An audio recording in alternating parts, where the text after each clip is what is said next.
America और Israel की Iran जंग को 1 महीना होने वाला है। इस दौरान खित्ते में कशीदगी है और पाकिस्तान, मिस्र और तुर्की जंग खत्म करवाने और अमेरिका और ईरान को बातचीत पर आमादा करने के लिए सरगर्म है। ख़ास तौर पर पाकिस्तान इस पूरे ही मामले में अहम किरदार अदा कर रहा है और ख़ुद इंटरनेशनल मीडिया ये रिपोर्ट भी कर रहा है कि अमेरिका और ईरान के दरमियान मुज़ाकरात पाकिस्तान में हो सकते हैं और नायब अमरीकी सदर समेत आला अमरीकी ओहदेदारों पर मुश्तमिल वफ्द पाकिस्तान आ सकता है। मगर पाकिस्तान के इस किरदार को लेकर भारत में तनाज़ा खड़ा हो गया है। वो इस तरह के वज़ीर आज़म नरेंद्र मोदी और बीजेपी हुकूमत शदीद तनकीद की जद में आ चुके हैं और भारत की आलमी हैसियत और सिफारतकारी पर सवालात उठ रहे हैं। भारतीय अपोजिशन ये तनकीद कर रही है कि नरेंद्र मोदी ट्रंप को अपना दोस्त कहते हैं और अमेरिका को अपना स्ट्रेटेजिक पार्टनर करार देते हैं, ईरान से ताल्लुकात को मिसाली करार देते हैं, लेकिन दोनों के दरमियान तनाज़े में भारत कहीं भी नज़र नहीं आ रहा।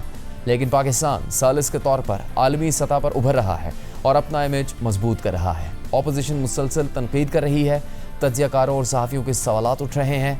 भारतीय वज़ीर ख़ारजा जयशंकर ने भारत की खामोशी के दिफा में एक ऐसा बयान दे दिया और सालिसी के हवाले से ऐसे नामुनासिब अल्फाज इस्तेमाल किए जो पूरी भारतीय हुकूमत के लिए मज़ीद शर्मिंदगी का बाइस बन गए हैं।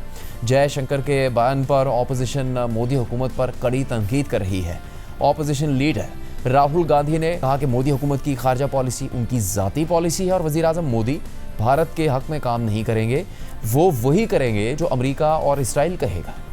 हमारी जो फॉरेन पॉलिसी है, this is prime minister Modi's personal foreign policy. You can see the result of this. It's a universal joke. Everybody considers it a universal joke. Donald Trump knows exactly what Mr. Modi can do and what Mr. Modi cannot do. So if the prime minister is compromised, our foreign policy is compromised. Position क्या है? कोई position ही नहीं है। मैं आपको लिख के दे रहा हूँ, प्राइम मिनिस्टर मोदी जो अमेरिका कहेगा और जो इजराइल कहेगा वो प्राइम मिनिस्टर मोदी करेंगे। वो हिंदुस्तान के इंटरेस्ट में काम नहीं करेंगे, किसानों के इंटरेस्ट में काम नहीं करेंगे। वो जो अमेरिका और जो इजराइल कहेगा वो करेंगे। आप देख लेना। कांग्रेस के रहनुमा शशि थरूर ने कहा है कि हम सबके लिए शर्मिंदगी की बात है। मुझे उम्मीद थी कि हुकूमत इस मौके पर अमन कायम करने के लिए ये मौका इस्तेमाल करेगी, लेकिन अफसोसनाक तौर पर हम देख रहे हैं कि बज़ाहिर पाकिस्तान ही है जो तुर्की और मिस्र के साथ मिलकर सालिसी के लिए कोशिश कर रहा है और इस कोशिश की क़यादत कर रहा है। A bit embarrassing for all of us. One of the reasons that I supported the government's restraint and silence on this Iran war was because I hoped that the government would use this to create a space for peacemaking and be a leading voice for peace, as the Prime Minister has often said India should be.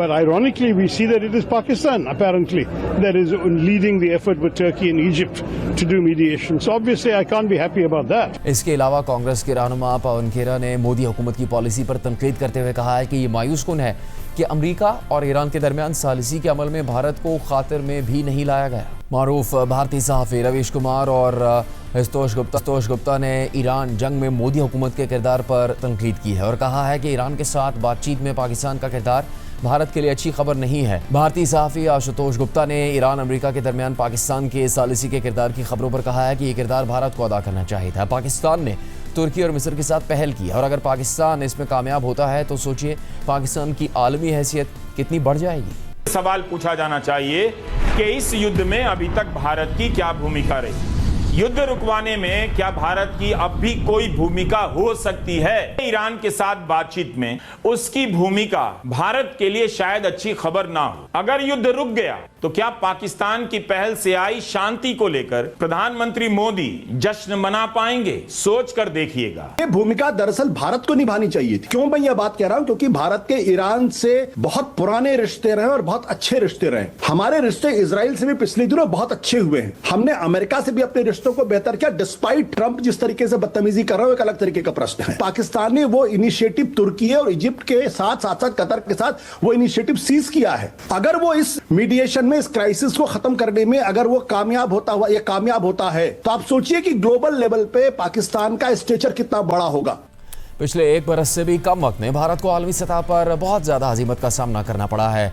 इससे पहले पाक भारत जंग के बाद जो हालात पैदा हुए उसमें भारत ने अमेरिका के किरदार को तस्लीम करने से इनकार किया, जिसकी उसको भारी कीमत चुकानी पड़ी। जिस वक्त ईरान के खिलाफ जंग शुरू हुई उसके बाद से भारत कोई काबिल ज़िक्र किरदार अदा नहीं कर सका। इसके बरअक्स पाकिस्तान ने न सिर्फ इस खित्ते में ईरान बल्कि दीगर अहम ममालिक के साथ भी अपनी सिफारतकारी को जारी रखा और अपने दोस्ताना ताल्लुकात की बुनियाद पर ये इक़दामात करने में कामयाबी हासिल की के मुज़ाकरात की बात चल पड़ी है। और इस वक्त ना सिर्फ पाकिस्तान और इस खत्ते में बल्कि पूरी दुनिया में ये बात हो रही है कि पाकिस्तान के सिफारतकारी के इक़दामात की वजह से ऐसा मुमकिन होता नज़र आ रहा है कि ईरान और अमेरिका के दरमियान बातचीत हो सकेगी। और ऐसी जंग जिसने ना सिर्फ मशरिक़ वस्ता बल्कि पूरी दुनिया पर अपने असरात डाले हैं, ऐसे ममालिक पर भी असरात डाले हैं जो इस खत्ते से बहुत दूर हैं लेकिन वहाँ पर तेल और गैस की किल्लत का सामना है। ऐसी जंग को ख़त्म करने में पाकिस्तान के किरदार को पूरी दुनिया तस्लीम कर रही है लेकिन भारत को हज़ीमत का सामना करना पड़ा है।